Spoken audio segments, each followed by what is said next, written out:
Cow hat. Looks like a cow hat.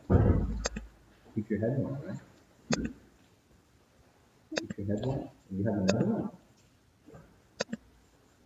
Cow hat.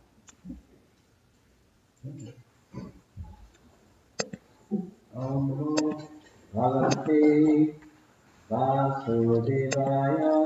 Om Namo Bhagavate Vasudevaya.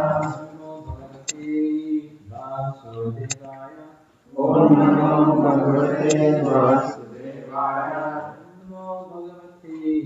Vasudevaya. Om Namo Bhagavate Vasudevaya. This morning we're going to read one verse. That's the very last verse of chapter 29 of Canto 3. Title of the chapter is Explanation of Devotional Service. And I'm not going to do a review of the entire chapter. I'll just mention a few points.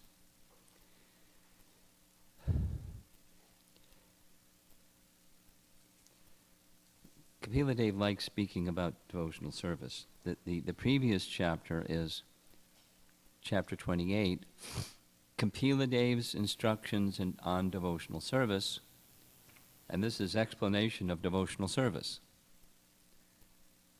And it's not that that topic hasn't been discussed in previous chapters. So it's a wonderful section.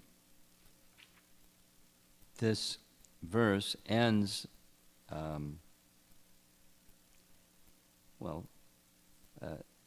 the description of devotional service in the next chapter is kind of scary. It's Kapila Dev's descriptions of adverse fruitive activities. Chapter 30. We'll start with that tomorrow morning.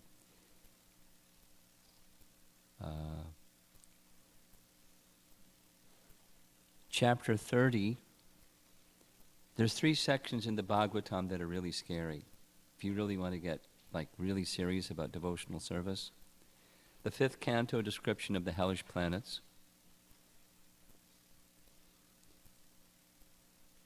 Chapter 30, adverse fruitive activities, really scary. And the 12th canto that describes the mature stage of Kali Yuga before Kalki comes. How degraded and shocking are the conditions on this planet when Kali Yuga comes to its close, the mature stage of Kali. So I'm mentioning this because verse 45, which is the last verse of chapter 29, is a very nice transition verse. The impetus in this transition verse is let go of affinity for matter. Let go of all that is temporary. Take shelter of the eternal. Of course, that's what devotional service is anyways. We may engage ourselves with the temporary. However, bhakti is where we don't seek our happiness through interacting with the temporary. We engage those things that are temporary in service to the source of those temporary things in the mood of devotion to the shelter is not the happiness in doing those things. The shelter is the opportunity to render some service to the Supreme.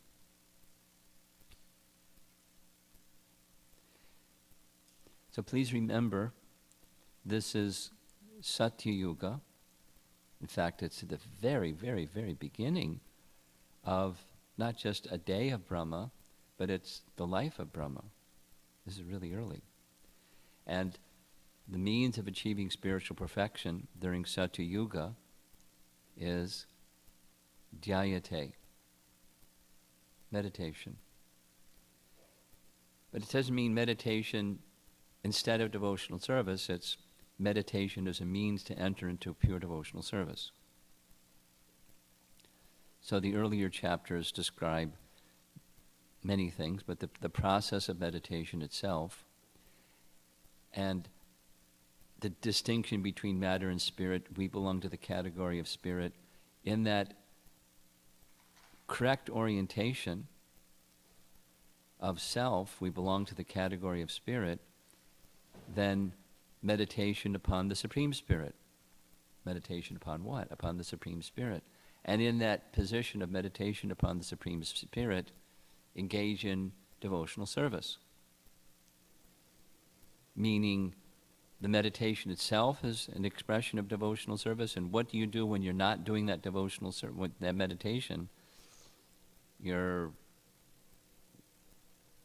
cooking or walking or interacting with family or whatever it is that you do. Let your mind be absorbed in the Supreme Personality of Godhead. You can say like a substratum or a foundation to all that you do. Manmana, mind fixed upon the Supreme. For the purpose of bhakti, devotion to the Supreme. So at the beginning of this chapter 29, Devahuti says, you've encouraged, you've instructed that I should engage in devotional service which is made accessible through sadhu sangha. That's what you've encouraged me. Now my question is it possible that devotional service, which is pure, can be influenced by or mixed with the modes of nature? That's how the chapter begins. And the answer is yes. Devotional service is pure. But when one is influenced by the mode of ignorance and one takes up devotional service, it will look like this. Devotional service taken up by someone who's in the mode of passion will look like that. And devotional service in the mode of goodness, for devotional service taken up by someone who's influenced by the mode of goodness will look like this other thing. And then there's devotional service, there's no taint of the modes of nature, and this is what it looks like. Then he describes the symptoms of one in that consciousness and how to achieve that consciousness. It's very similar, the expanded version of chapter 14 of Bhagavad Gita. Familiar with chapter 14 of Bhagavad Gita, it's the modes of nature. And Krishna says, chapter 14 Bhagavad Gita, this is what the modes are. Everyone's influenced by the modes. Then he makes this kind of exclusive statement, some aren't. Arjuna asks, what's the symptoms of those that aren't? And most importantly, how did they get there? Just an expanded version of that concluding part of chapter 14 is chapter 29. That's the comparison between undergraduate study and graduate study. 2 plus 2 is 4, and 2 plus 2 is 4 in graduate study. But how to apply 2 plus 2 is 4. In graduate study, you can understand so much more about it. Similarly, the modes of nature are operating. We're influenced by the modes of nature, and we're engaged in devotional service. We're not at the stage of pure devotional service, but we're engaged in devotional service that's tainted by, our consciousness is tainted by those modes of nature, and therefore we don't take up devotional service in pure consciousness, but it's potent to bring us to pure consciousness. And how can one do that is in the verses just preceding this final section. And then the final section is a very fascinating description about time.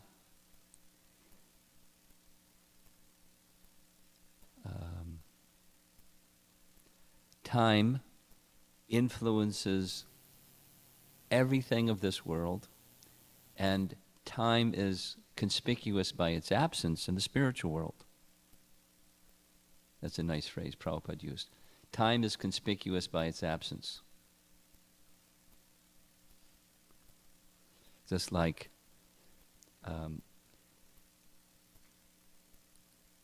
it's very unusual to be speaking in the Naperville Center and Premananda's not here. She's conspicuous by her absence. I'm sure she'll hear a recording. But she's conspicuous by her absence. In a similar way, not identical, but similarly, in pure devotional service, even that pure devotional service that we render while we're in this place that's temporary, time is conspicuous by its absence.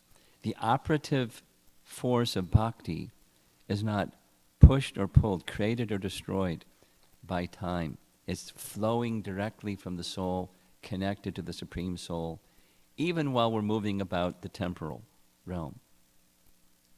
That's what he's describing. What's that like? See, he's describing it. And how the temporal realm is influenced by time is also described. I learned this from Burijan in his Art of Teaching book. It's about this big. Burijan wrote a book on the art of teaching because he's an educator. So he was fascinated by the topic of how do you effectively teach. And he spent about 12 years compiling this book, The Art of Teaching. It's very interesting. And I took his Art of Teaching course for 30 days for the Kartik month in Vrindavan. So one of the things I learned from that course is a teaching method, out of many, is called compare and contrast. To teach what something is, you say what it's like and how it's different from other things. Kind of like a Venn diagram. You know what that is? You've heard of that before? You've heard of a Venn diagram? Tell me what that is. What's a Venn diagram?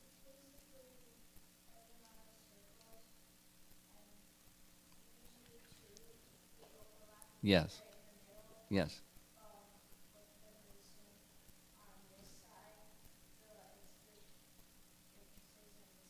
Okay. So here's two circles, and as they move closer and closer and closer, there's a little bit of place where they overlap, and then there's place where they don't overlap. So that's the compare where they overlap, and contrast where they don't overlap. That's a Venn diagram. And you can have two, you can have three, you can have so many. There's some similarities between all things, and there's some differences between all things. We're all spirit soul, that's the similarity. We have a relationship with Krishna, that's similarity. We're influenced by the modes in a different way, that's a dissimilarity. There's a similarity that you get the idea. We're influenced by the modes, but which modes? That's dissimilar. And therefore our prescribed duties are different.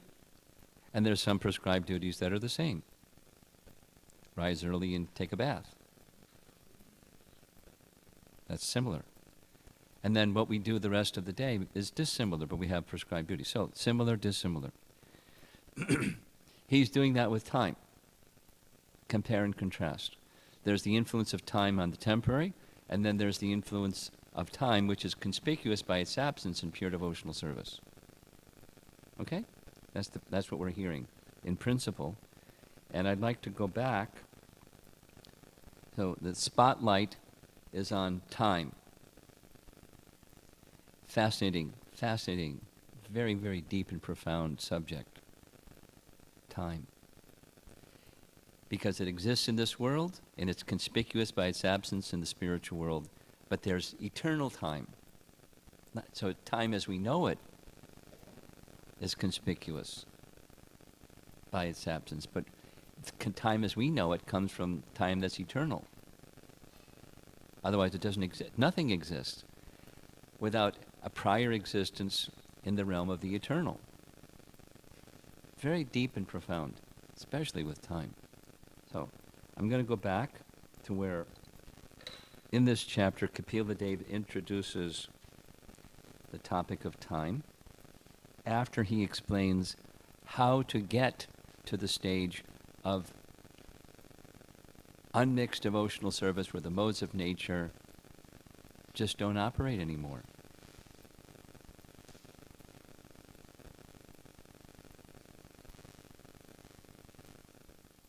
The modes of nature, those of you that are familiar with Bhagavad Gita know, there's 5 topics, according to Baladev Vidyabhusan, in Bhagavad Gita. 4 of them eternal, 1 of them is temporary. Correct? The one that's temporary is karma. And of the things that are eternal, time is one of them. And the soul is one, living entity is one. What's number 5? Prakriti, material nature. Material nature is sometimes manifest, sometimes not manifest, but it's eternal. And time is eternal. And the living entity and God are eternal. And karma is temporary. So we're in, just like yesterday evening's class on karma yoga. How do you manage the temporary? Well, you offer it to Krishna. Karma yoga. And the complete form of that is bhakti. Everything is for Krishna. That's pure devotional service, unmixed by kala, time, unmixed by karma, unmixed by guna, unmixed. Still, you're involved with it. It's profound. While involved with it, you're not influenced by it. That requires transcendental consciousness. You have to be connected to Krishna, in devotion to Krishna. Otherwise, notionally it's nice, but you won't experience it. And then you scratch your head and say, why is my chanting mechanical? And all of those things that we always talk about and hear others ask about. We're getting a map. It's better than a GPS. It's a pure Supreme Personality Godhead giving us the guidance how to get to the destination we want to get to. You just put in, back to Godhead. There's your destination. It gives you the, how to get there. And it keeps reminding you when you forget. Just stay absorbed in the message of Bhagavatam instead of this lady that says, I told you to turn left. You didn't turn left. Recalculating. So instead of that kind of message, it's, a very patient voice of the pure devotee of the Lord and giving us this message again and again. So let's hear about time.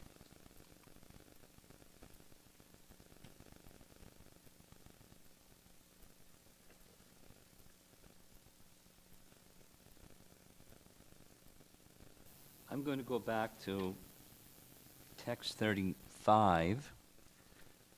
We're going to get to 45 for this morning. Text 35 is a bit of a summary verse of the prior discussion. My dear mother, O daughter of Manu, a devotee who applies the science of devotional service and mystic yoga in this way can achieve the abode of the Supreme Person simply by that devotional service. Text 36. This Purusha, whom the individual soul must approach, is the eternal form of the Supreme Personality of Godhead, who is known as Brahman and Paramatma. He is the transcendental chief personality and his activities are all spiritual. Without specifically mentioning, he's gone into Bhagavan. It's another very important message from the initial verses of the Bhagavatam, Canto 1, Chapter 2.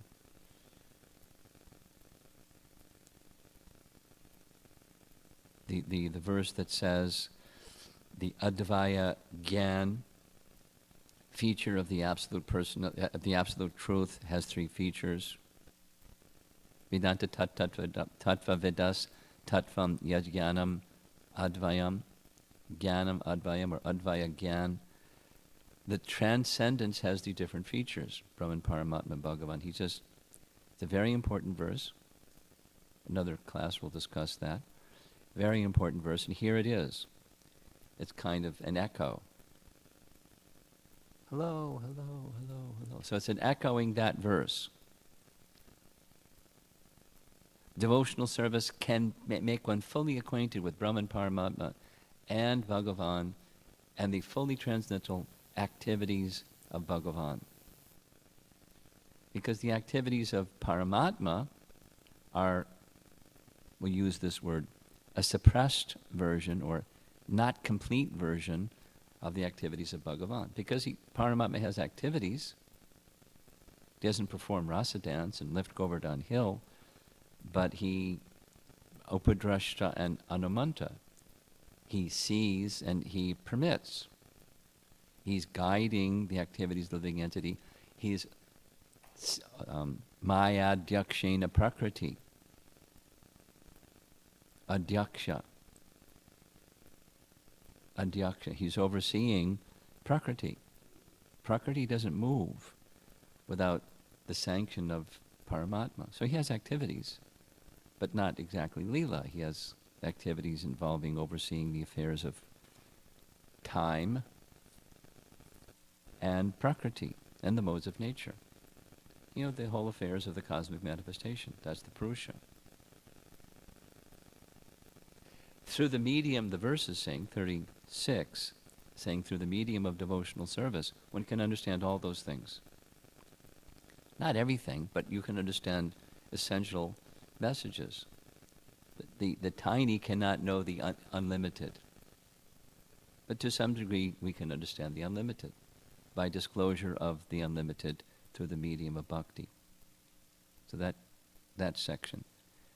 Now this section starts with verse 37, and it goes to 45, and it ends the chapter. So verse 37 introduces the topic of time. Kala. The time factor, who causes the transformation of the various material manifestations, is another feature of the Supreme Personality of Godhead. He's already mentioned Brahman and Paramatma. He's alluded to Bhagavan. Now here's another feature of the Supreme Personality of Godhead. Anyone who does not know that time is the same Supreme Personality is afraid of the time factor. That's kind of like an introduction, and you're going to hear repetition. Fear and fear and fear and fear and fear and fear and fear. You're going to hear it a whole bunch of times. Similar, we find this in purport of Bhagavad Gita. The wind blows out of fear of the Supreme Lord. Yeah. So. Lord Vishnu, the Supreme Personality of Godhead, who is the enjoyer of all sacrifices. Bhoktaram Jagatapasam. He's the enjoyer, he's the Bhokta of all yajnas. We were discussing chapter 3 yesterday evening, the principle of sacrifice. Verse number 10. By this means of sacrifice, yajna, there's a Bhokta of the yajna, that's Lord Vishnu, all desirable things are achieved. There's harmony between jiva, prakriti, and Ishvara. and then it's proper karma. So there's harmony and peace within creation if one abides by this principle of yajna. So Lord Vishnu, the Supreme Personality of Godhead, who is the enjoyer of all sacrifices, is the time factor and the master of all masters. That's going to be expanded. He enters everyone's heart. He is the support of everyone, and he causes every being to be annihilated by another. Someone may think he's annihilating others or being annihilated by others. One of the things I really don't like about international travel is they have all this media, people watching movies, and 9 times out of 10, it's just violence. It's really awful. Really, like, they call it action movies. Violence. You know, this one's doing to that one, but Bhagavatam is teaching it's the time energy. He causes every being to be annihilated by another. No Krishna consciousness in those action movies. Text 39. Nor is no one is dear to the Supreme Personality of Godhead, nor is anyone his enemy or friend. But he gives inspiration to those who have not forgotten him and destroys those who have. Again, Bhagavad Gita. Samoham sarva bhuteshu na me dvejosti na priyaha. This is the Supreme Personality, or an incarnation of him, Kapila speaking. Time energy acts this way, time energy acts that way. This is the compare and contrast, the Venn diagram thing.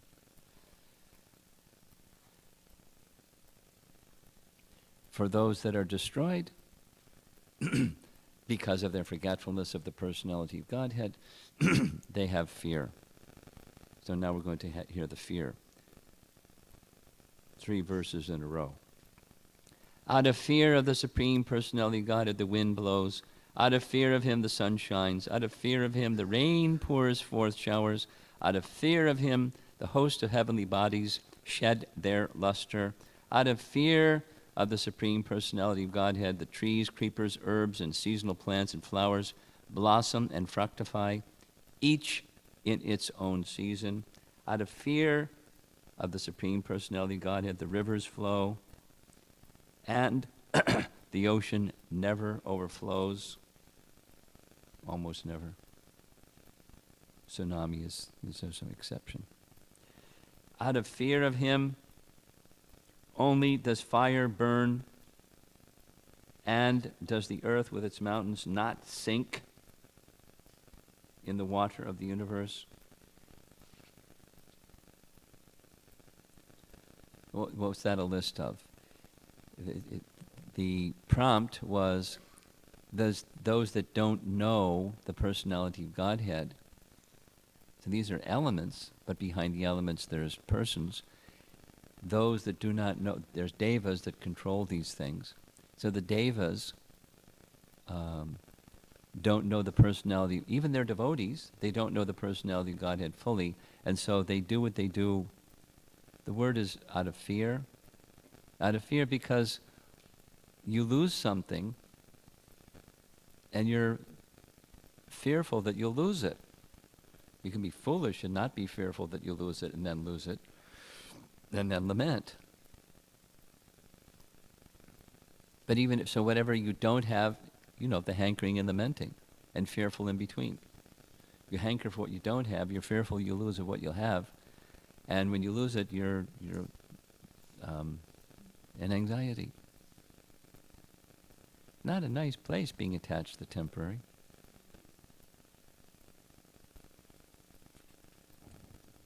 Subject to the control of the Supreme Personality of Godhead, the sky allows outer space to accommodate all the various planets which hold innumerable living entities the total universal body expands with its 7 coverings under his supreme control. That was 43. You just have 2 verses remaining. 44. Out of fear of the Supreme Personality of Godhead, that directing demigods in charge of the modes of material nature carry out the functions of creation, maintenance, and destruction. Everything, animate and inanimate, within this material world is under their control. Interesting, because one of those 3 is Vishnu, in charge of the modes of nature, and it's mentioned directly in the purport. And then there's, sub-devas that are in charge of different affairs of the universe.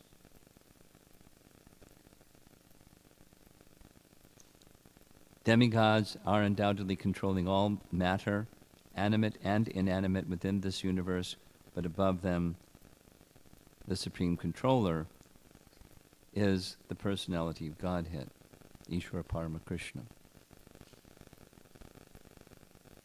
It's very Krishna conscious, because it's coming from the Supreme Lord. Now, the last paragraph speaks of the 2 kinds of dissolutions. There's sometimes mentioned 3. Once at the end of the day of Brahma, once at the end of the life of Brahma. Partial dissolution, complete dissolution. There's a 3rd, sometimes mention is made of this during the change of Manus.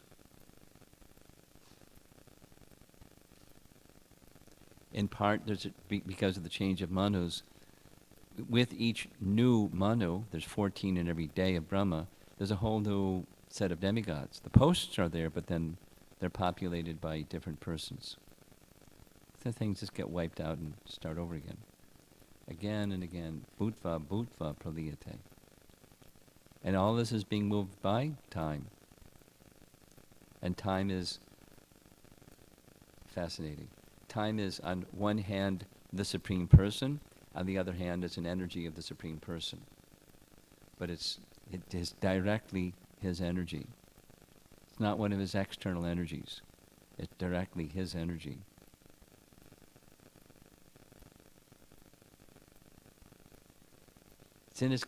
Time is in its category. It's one of the 5 topics. It's in a category of its own, the separate tattva.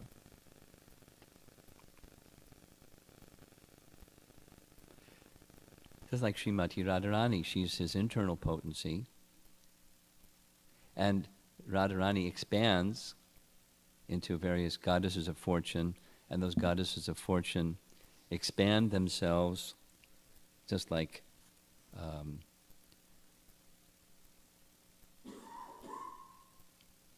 Rama Devi, the internal potency of Mahavishnu. She has an expansion. And that expansion is Chaya Devi, the shadow of Rama Devi. Chaya means shadow. That shadow doesn't have any separate existence apart from that which the shadow comes from. Chaya Devi is an expansion of Rama Devi. And it's that Chaya Devi that the glance of Mahavishnu contacts and creation begins. So different and non-different. We can emphasize the non-difference, and we can emphasize the difference. The compare and contrast. But Maya Devi or Chaya Devi or Durga Devi, ultimately she acts according to the will of the Supreme Lord. She's the consort of Lord Shiva, but she acts according to the indication of they both act according to the indication of the Supreme Lord.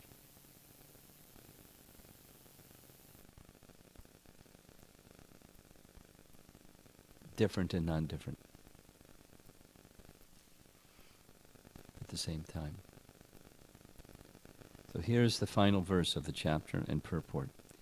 The eternal time factor has no beginning and no end. Now we're in the different part. The time that's conspicuous by its absence.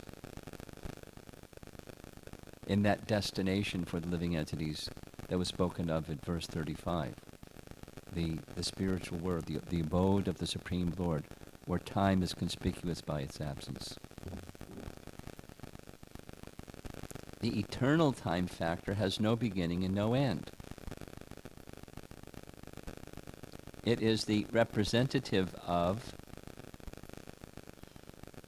the Supreme Personality of Godhead.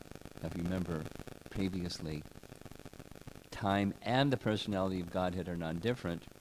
Here is speaking of time as a representative of.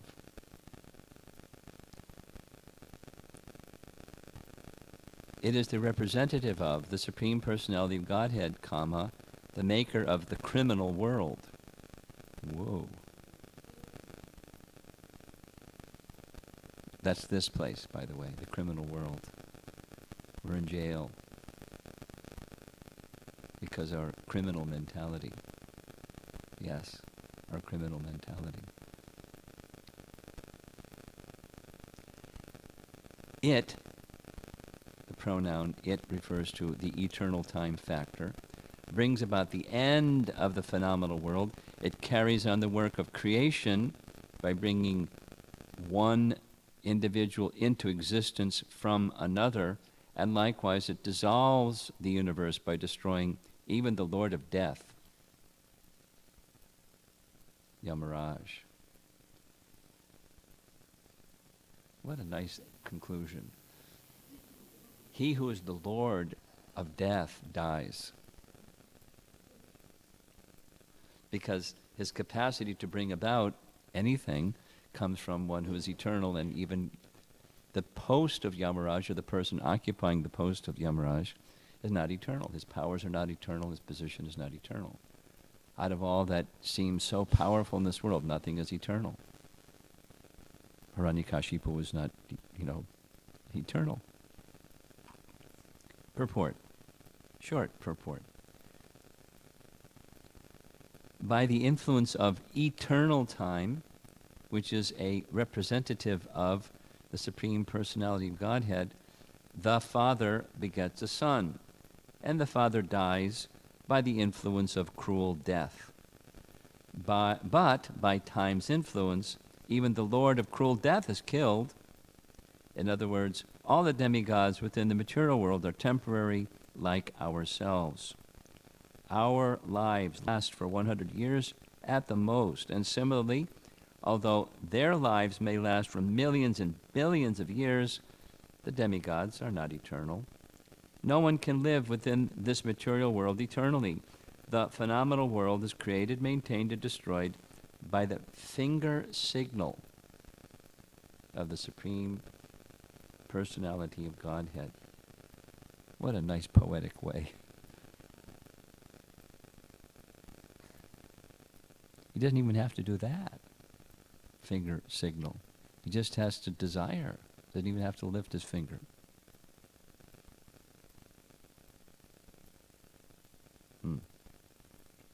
Therefore, conclusion. A devotee does not desire anything in this material world. That's a pure devotee. A devotee desires only to serve the Supreme Personality of Godhead. This servitude exists eternally. Semicolon. The Lord exists eternally. His servitor exists eternally. And the service exists eternally. So the conclusion, therefore, is inviting us to focus on our destination, being with Krishna, while we're dealing with that which is temporary. We have contact with that which is temporary for a very specific reason. We desire to enjoy it independently of the Supreme Lord. Therefore, here we are. He sanctioned that. He didn't want that, but, we wanted that, and he didn't interfere with our want and created the situation. All the while giving impetus to being in our eternal relation. So that's the connection between this and the next section. Impetus to be engaged in the eternal.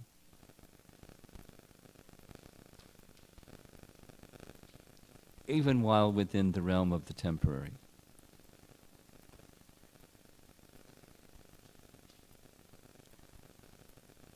Knowledge alone is not sufficient. Knowledge is necessary, but we all know that knowledge alone is not sufficient, including knowing that knowledge is not sufficient is not sufficient. Bhakti is necessary, because bhakti can carry us beyond the temporary. Knowledge can give us indication of what's beyond the temporary. A nice example is, the windows. Then there's the wall. We know on the other side of the wall there's something, and we look through the window, we can see what that something is. But we're not on the other side of the window. We just get an indication of what's on the other side of the window. The knowledge is like a window into transcendence. Transcendental knowledge is powerful. It can detach, it has the power of detachment. It can detach one from the temporary. But it doesn't, you can't get on the other side of that window unless you go on the other side of the window. That's bhakti. It carries one into the realm of transcendental life. So even while we're on this side of the wall and this side of the window, we can be engaged in eternal activity, even while engaging in the temporary. It's mystical. It sounds a little bit like double talk, but it's mystical. Because, as stated here, I'll just read it again, the concluding sentence.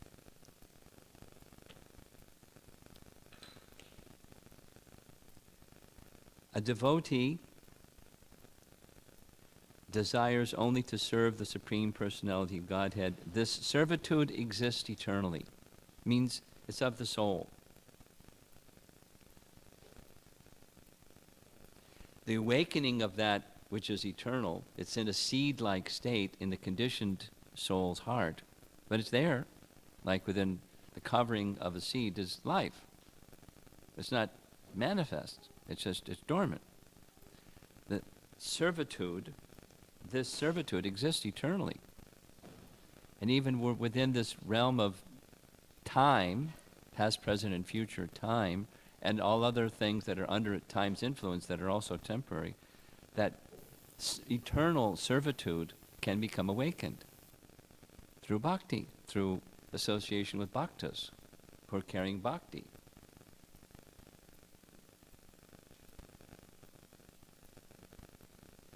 It's really wonderful.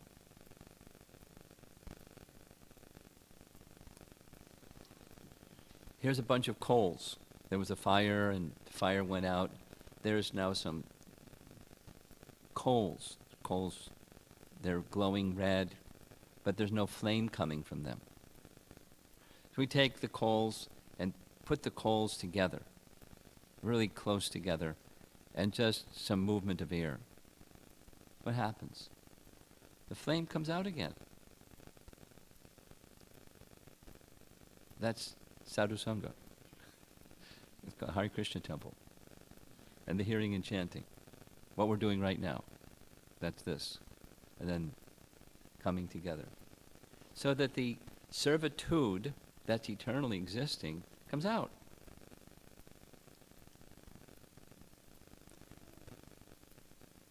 The Lord exists eternally, His servitor exists eternally, and the service exists eternally. It exists eternally, although it's dormant. At least the manifest form of servitude is dormant. So it's misplaced. We're then serving something temporary. And you name it. That's what we're doing. We have so many varieties of temporary. Each one of us, varieties of temporary. So if you're a Mayavadi, you're told, just throw it away. Call this world false.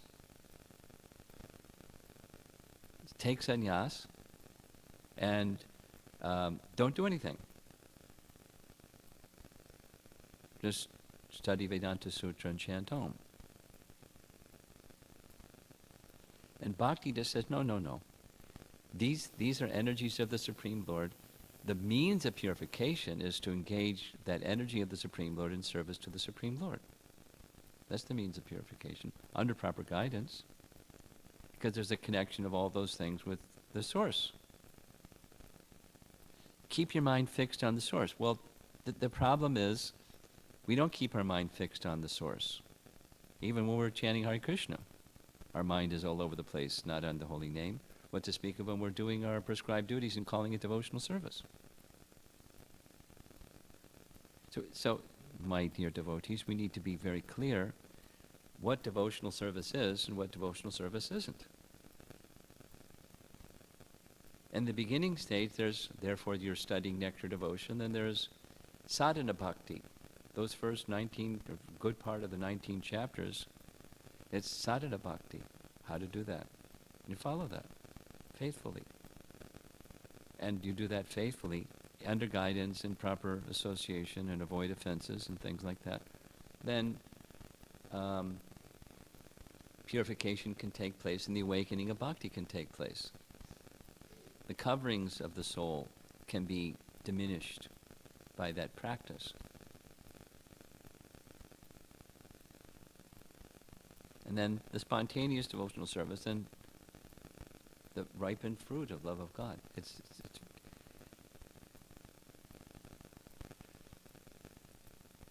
so what's the problem?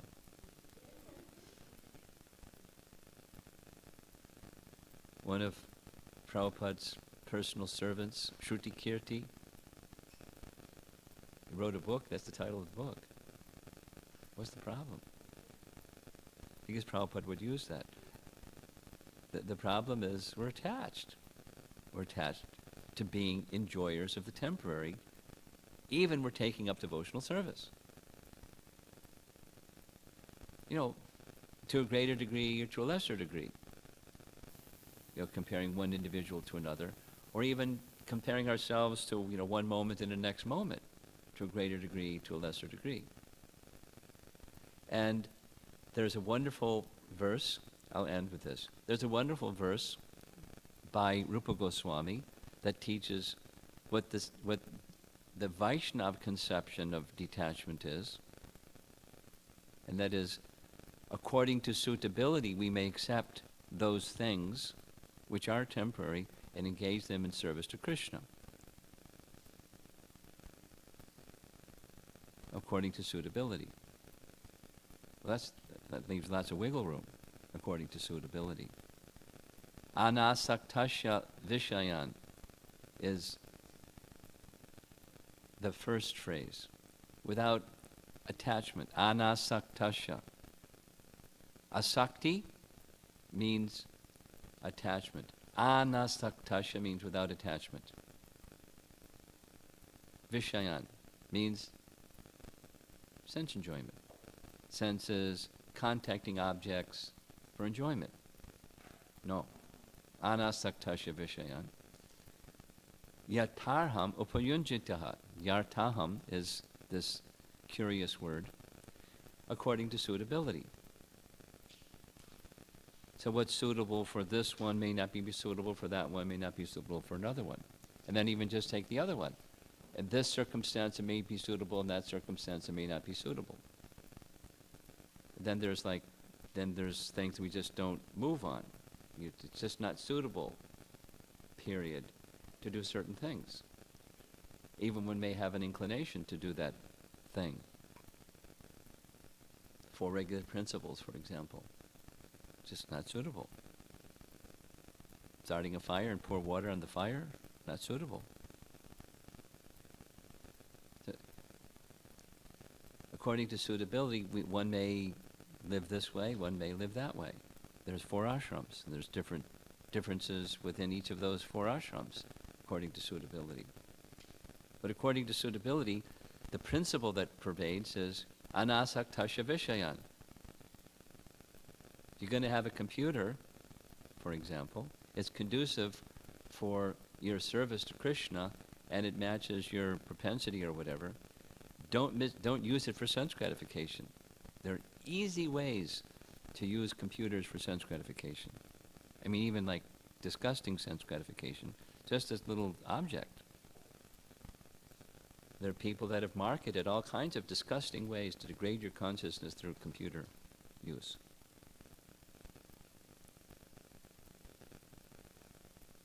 Adults and children alike, styled for both, called marketing. You can destroy your life. You can spoil your life by accepting something that's not properly utilized in Krishna service. So there's risk. You accept something. There's risk if you don't accept something, if it's suitable to you to have something. So that's the conscience or the submission to guidance, whether it's supersoul or representative of supersoul, being submissive to guidance. And then acting appropriately, even in the sadhana stage. So what we're going to hear next, starting tomorrow morning, is what happens if you don't hear and heed that warning? You're going to engage in fruitive activity. So the anatomy of fruitive activity is the next chapter, and it's scary. There's consequences that are scary.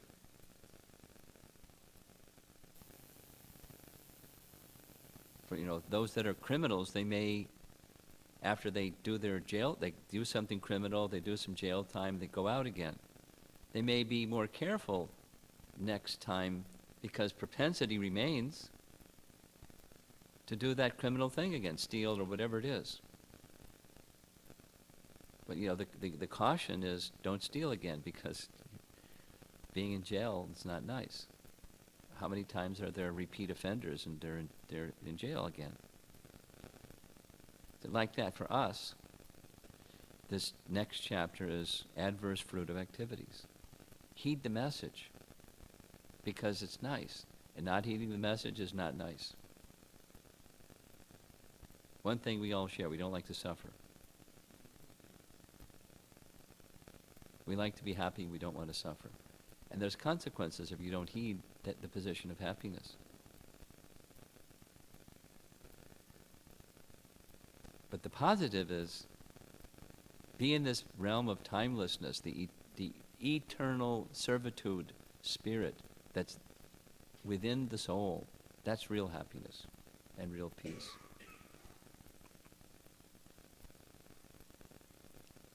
That's the 529 Bhagavad Gita. I'll just end with this.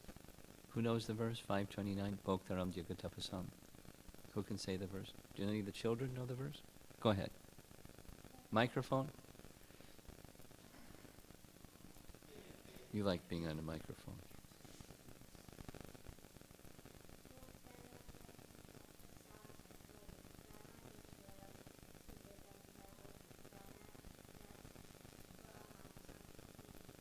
Meaning? There's three things.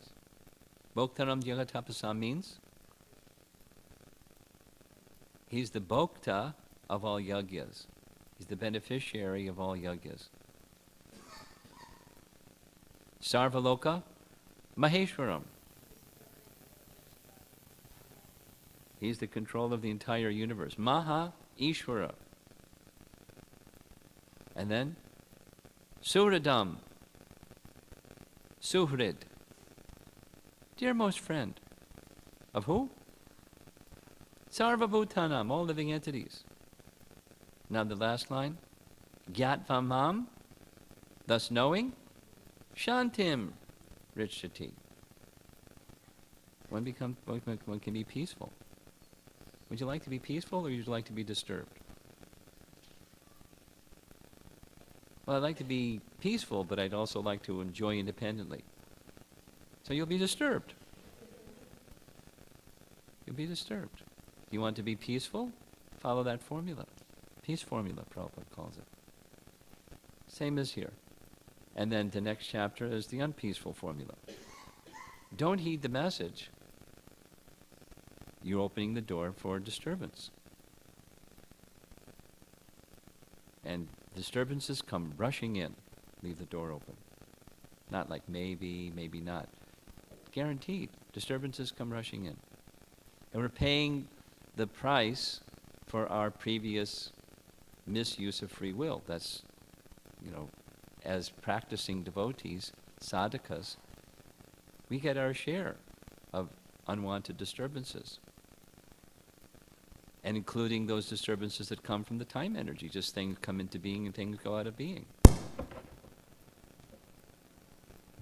And then we hanker and we lament. Because it's that enjoying independently from Krishna problem. We can't blame someone else. It's our own. We purchased problems. Uh-oh.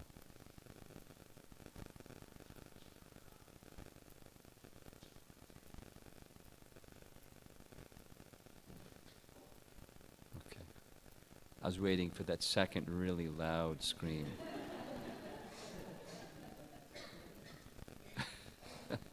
First one is a whimper, and the second one is a wail.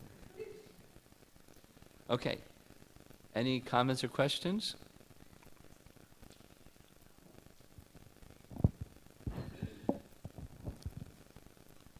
Hare Krishna Maharaj.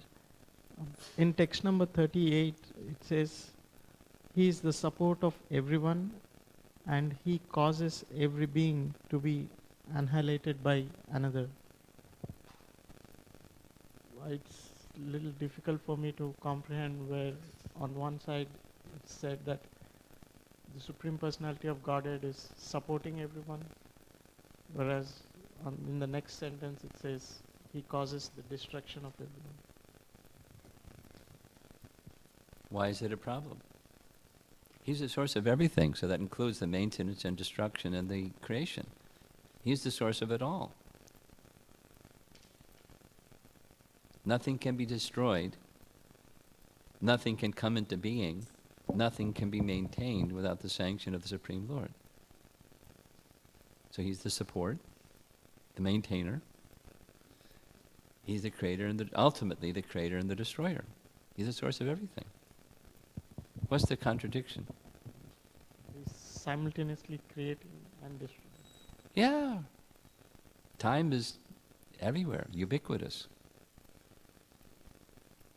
In the maintenance feature, time is there.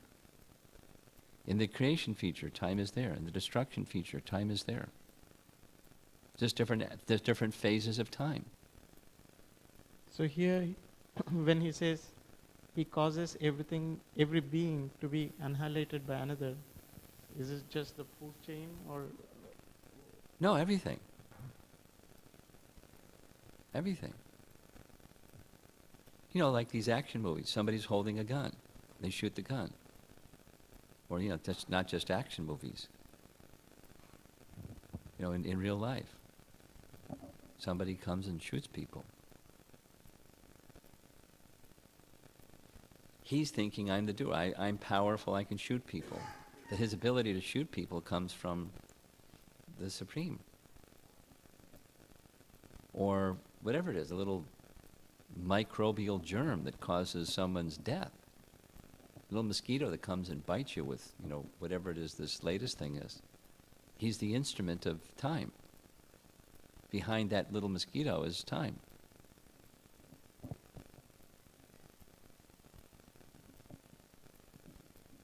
All right? One more question. Okay. In text 39, it says,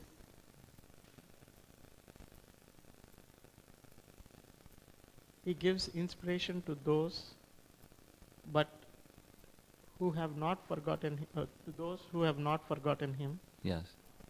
and destroys those who have. Could you explain that, Maharaj? Sure.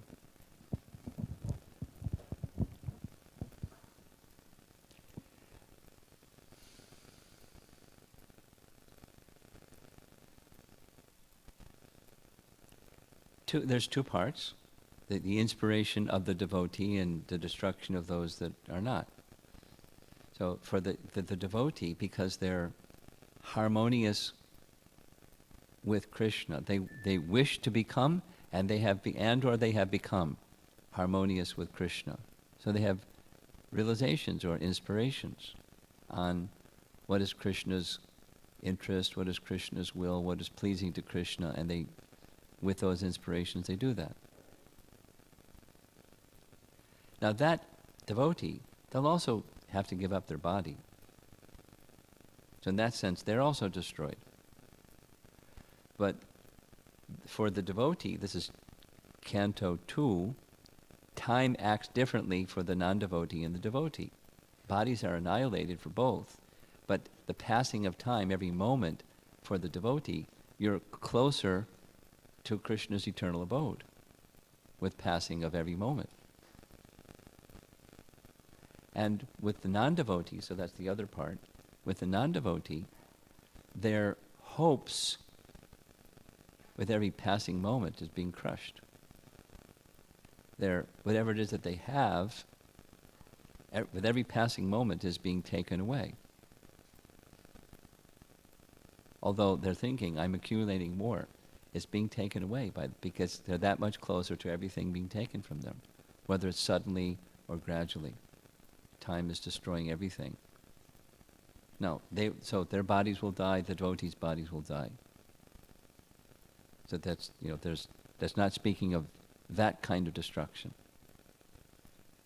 The sand castle of happiness, as the tide comes in, is being destroyed as the tide comes in, even before the tide comes and wipes out the sand castle.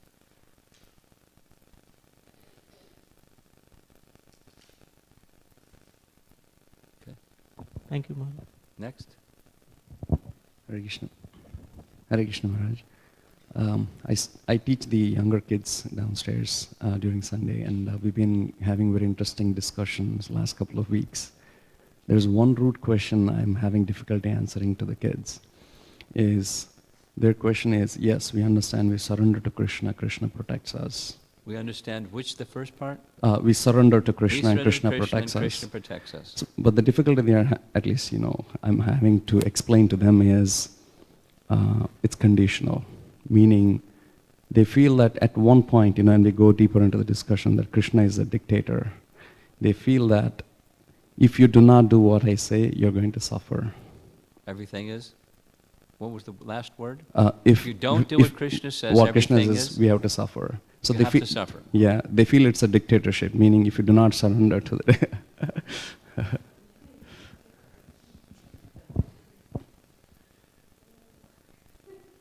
Okay, put the microphone down.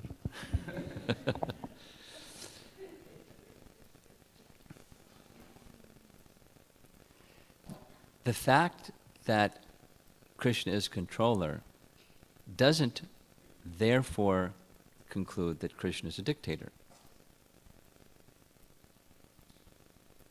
The logic is fallacious.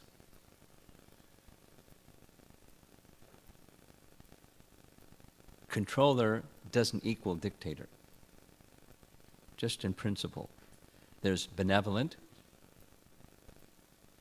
controllers and there's cruel controllers. And commonly the word dictator infers the latter. He's not a dictator. Let's take, for example, Putana and her two brothers. They came to kill Krishna, and Krishna gave them liberation. Different kinds of liberation.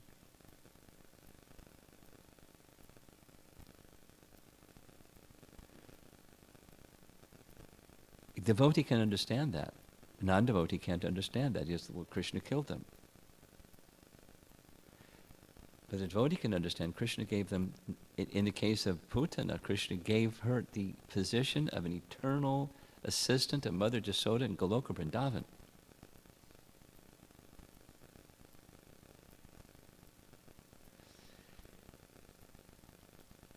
Now we'll go back to the question. It's not that from Krishna's side, if you don't do what I want you to do, you're going to get smacked. That's, a parent may be looked upon by a child that what kind of parent are you? What kind of loving parent are you? If I don't do what you want, you're going to smack me. No, a benevolent parent isn't interested in causing suffering for their child. The child is looking at happiness means I want to enjoy on my terms, and you interfere with happiness on my terms, and you're causing me suffering. And the benevolent parent is thinking, I'm not causing you suffering, I'm relieving you from unnecessary suffering. I could just be, a hands-off parent, and I just don't say anything about anything, and you do whatever you want to do. And that's not a benevolent parent. I may restrict you from some of the things that you think is going to bring happiness. And that's not a tyrant or dictator. It's a loving parent. And today, you may not understand, by restricting you from such and such, it's not tyranny. It's loving. And there may be some times when there's some things that you want to do that I don't think they're so wholesome. I'll let you do them anyway. Because there's give and take. And it's not as harmful as this other thing that I definitely put my foot down. But it's not dictatorship. It's a loving relationship. Krishna does that. Krishna gives us all kinds of things to do. But he's indicating our ultimate happiness. And the reality is, there's an ultimate happiness. And I'll just end with this. A problem, when Prabhupada published fifth canto, there was lots of discussion about the subject matter in the fifth canto by experienced devotees that had faith in Krishna, and back and forth directly, just in conversations with Prabhupada. He was traveling in America and in Canada. He was traveling across Canada, and their devotees were traveling with him, fifth canto kata. And finally, one of the things that Prabhupada concluded was the reason that we struggle with this, the question that's being asked by the person that you're having a hard time responding to, is they want to equate themselves with Krishna. It's the root problem of material existence, is we want to be Krishna. And the companion of that raga is dvesha. We don't like the fact that there's somebody that's in that position. The benevolent source of everything. Especially when they don't meet our demands of independent enjoyment. We want to be independent enjoyers. That's the root of the problem. It's the cause of our material existence, and it's the cause why the person, whoever this person is, or persons that have this type of question and are never satisfied no matter what you say, it's that attitude toward Krishna problem. He is the controller, and he is benevolent. He's not a dictator. He wants our best interest. We don't know what our best interest is. And sometimes there's enjoyment when really we deserve suffering. But when that suffering comes, or the enjoyment comes, it's not a dictator type spirit.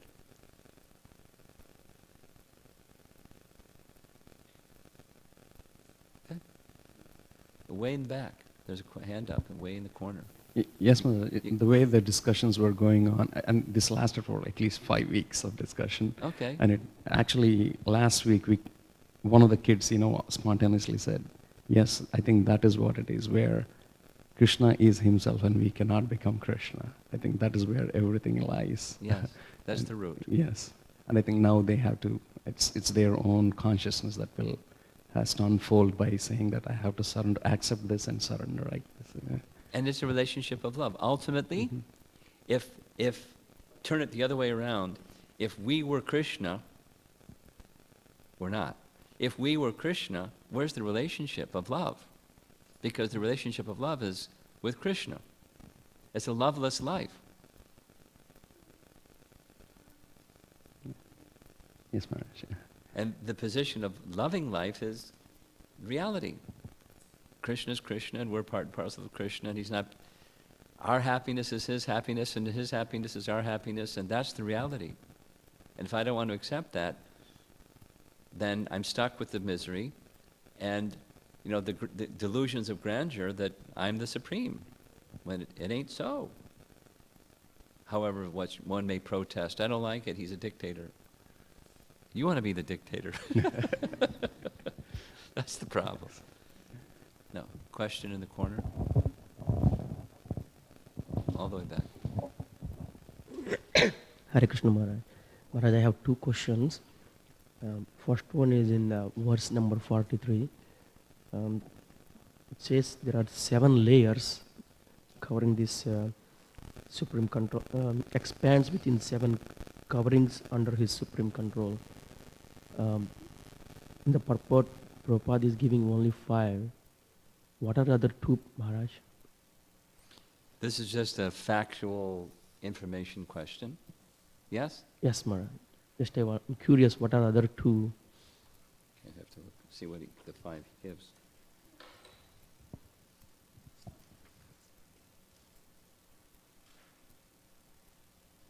Earth,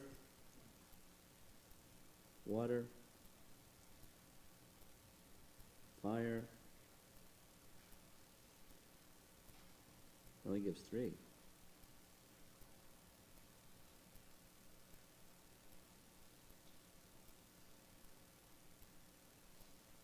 Earth, water, fire.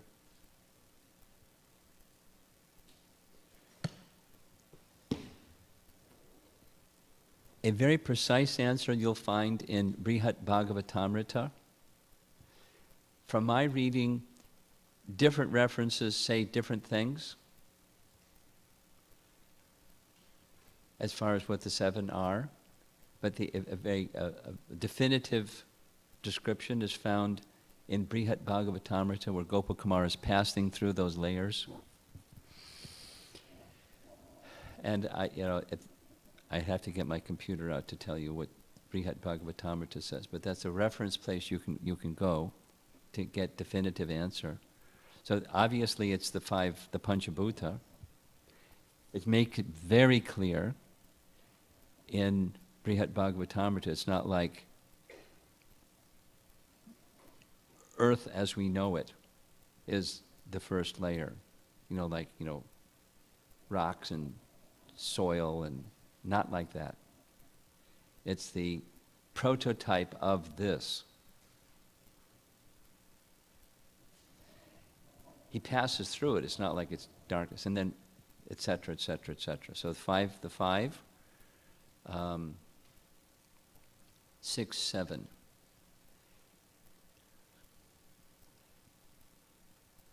I can't remember to be, I'm reluctant to say something from a position of weak memory.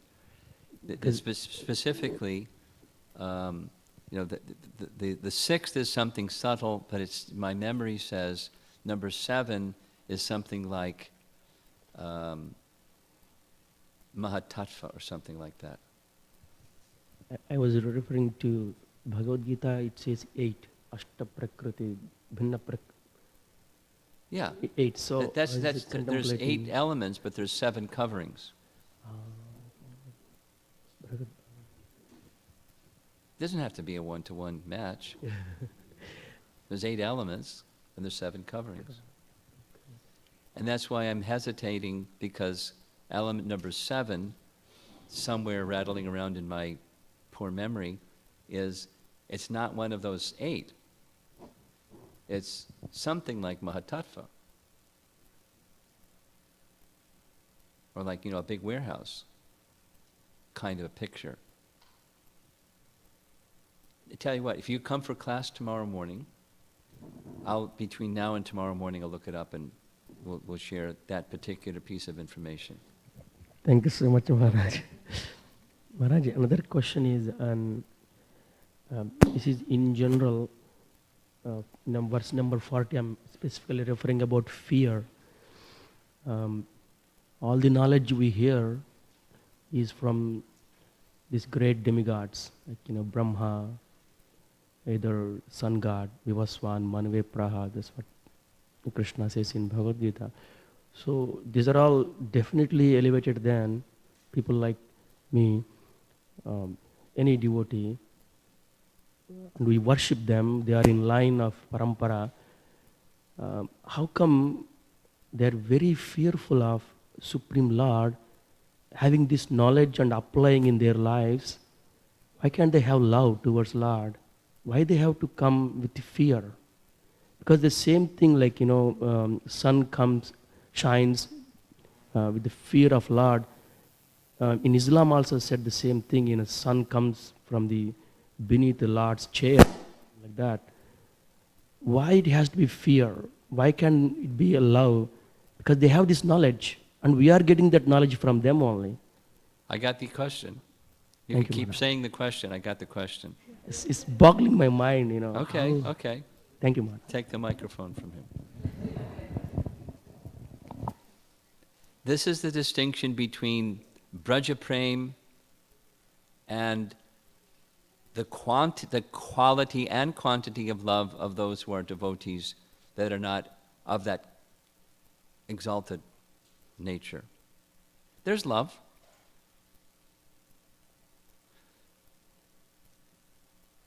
But it's not, it's love that's mixed. Let's go to Brahma and the Brahma Vimohan Leela.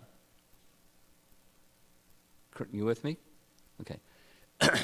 When Brahma makes his little mistake, I mean more than a little mistake, those who are very dear to Krishna, Krishna is enjoying having his transcendental Leela with the cows, Govinda having transcendental Leela with the cows and the cowherd boys, and Brahma comes and steals them.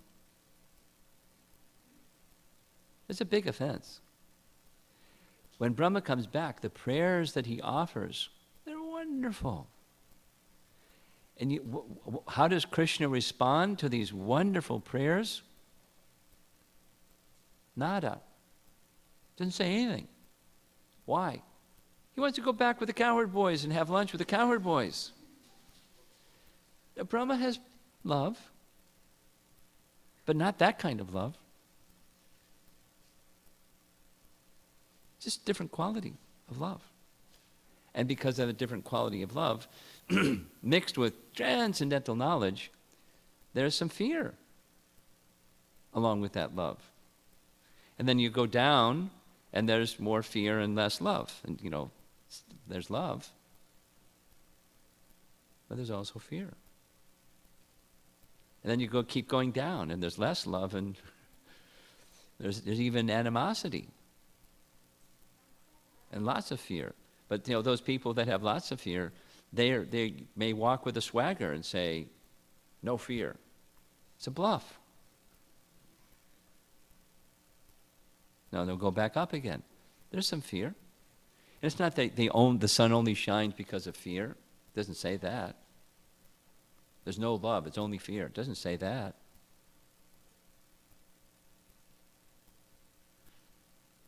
It's a compare and contrast kind of thing again. There's love. Read those prayers of Brahma. He has love. He understands who Krishna is a lot better than we understand who Krishna is. He understands he's going to be punished for his misdeed, and he's ready to accept it. Read, 10:14:8. He knows he's going to get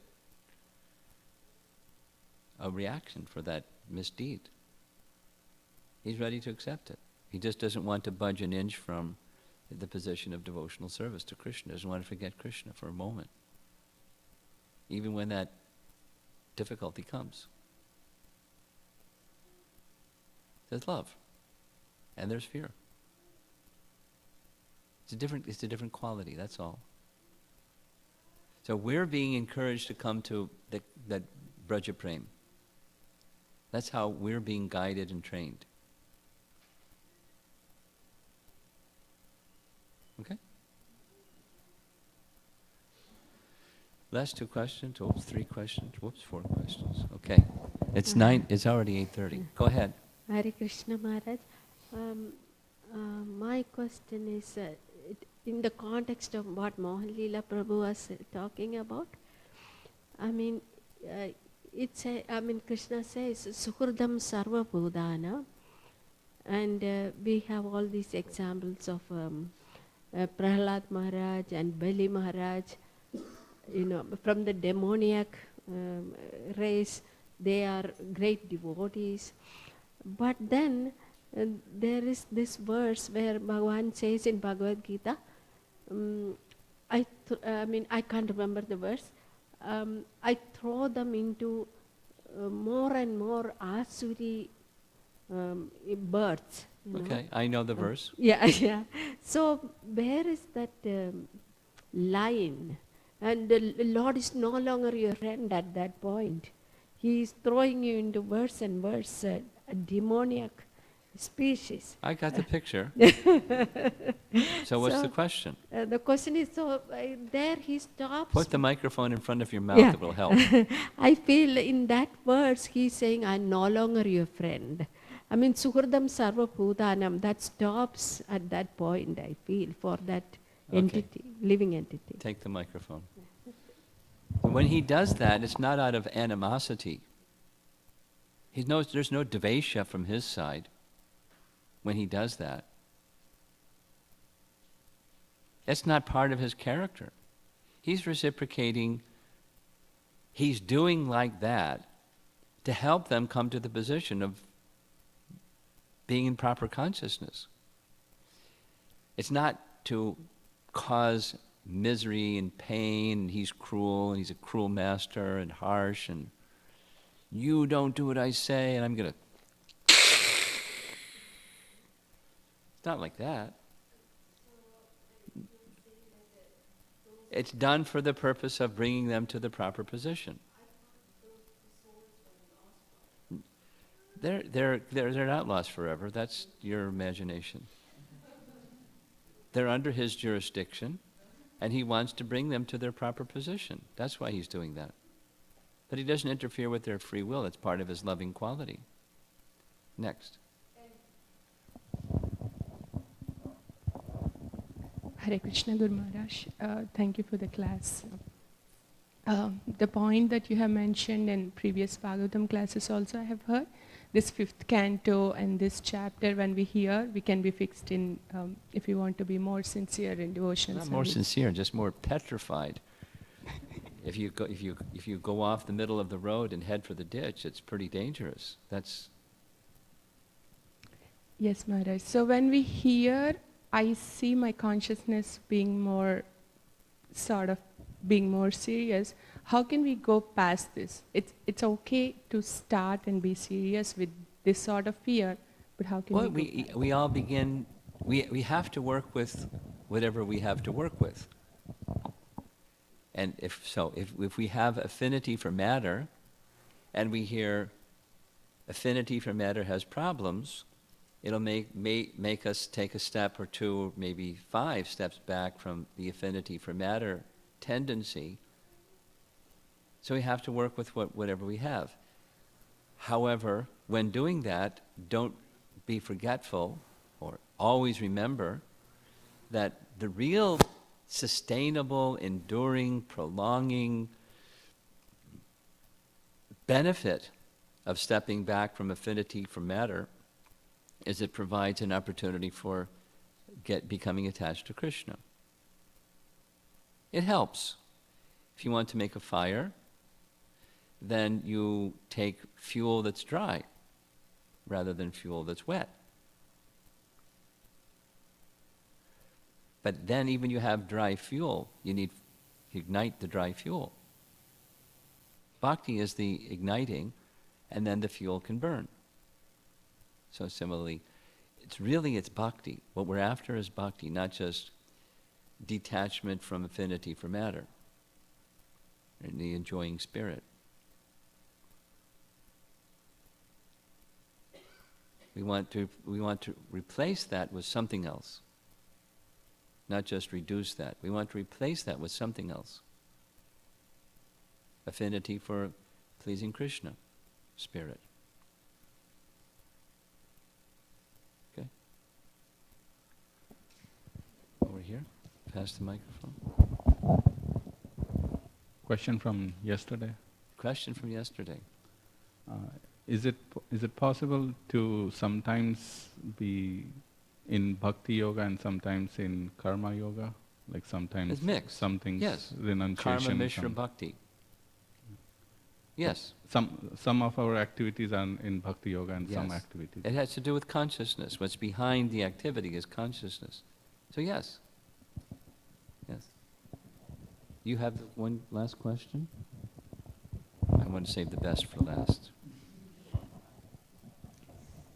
Hare Krishna Maharaj, you said that in the 5 topics of Bhagavad Gita, karma is temporary.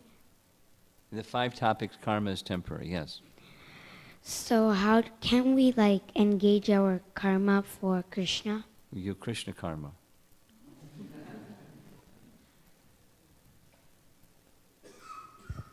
Study for Krishna. Chant for Krishna. Sing for Krishna. Take your meals for Krishna. And do everything for Krishna. Krishna karma. How's that? Okay. One last. This is literally the last one. It's connected to Prabhu's question, Prabhu. So, if it is Mishrama Bhakti, what happens at that time? What happens to that devotional service? Will it be still? It depends on the consciousness. Because you can be going up, you can be going down or staying, So it depends on you. It depends on how you apply yourself to the elevating principles of bhakti. As opposed to, if you read the last verse of chapter 6 in the purport, the position one is in on the yoga ladder depends on what you're attached to. So you can be attached to the karma part of Karma Mishra Bhakti and you won't progress. You can be attached to cultivation of bhakti in the Karma Mishra Bhakti and you'll progress. So what happens to the bhakti depends upon what you're attached to or who you're attached to. Okay?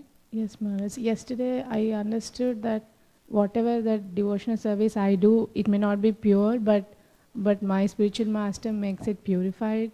And I didn't say that. You understood something very interesting. I remember the example of one person brings fruits, Yes. something to offer to Krishna, Yes. and then the pujari offers it. Okay. So although he's not with that pure consciousness, but the pujari is offering it. And etc. Meaning, the exchanges that person has as they come into the temple. They may hear some topic about devotional service. They may take a book. There's so many variables. Not just the consciousness of the pujari on the altar. There's so many variables that make up what impacts our consciousness. So that person, like many people, come here to the center. And they're coming from all different backgrounds of where they've been and where they want to go. So our responsibility, your responsibility, not just the pujari's responsibility or the spiritual master's responsibility, it's our responsibility to be emissaries or representatives of Krishna. And according to our position and our ability to convey the message of bhakti, we look for a suitable way to convey it. And sometimes it can just be being friendly. And then the person that came to make some offering and put it on, to the deity, they may think, oh, these people are very nice, just because you were nice.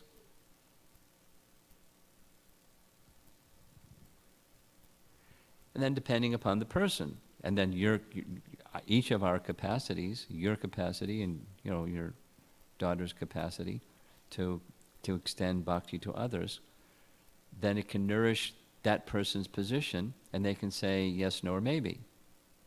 They can respond differently according to what's presented to them. But our responsibility is to present in an appropriate, suitable to the person kind of a manner, the message of Krishna, or a life of devotion to Krishna. Okay, thank you, Maharaj. So there's many variables in nurturing bhakti in a person's path toward Krishna. We each have some responsibility. Okay, we'll end here. Srila Prabhupada ki jai.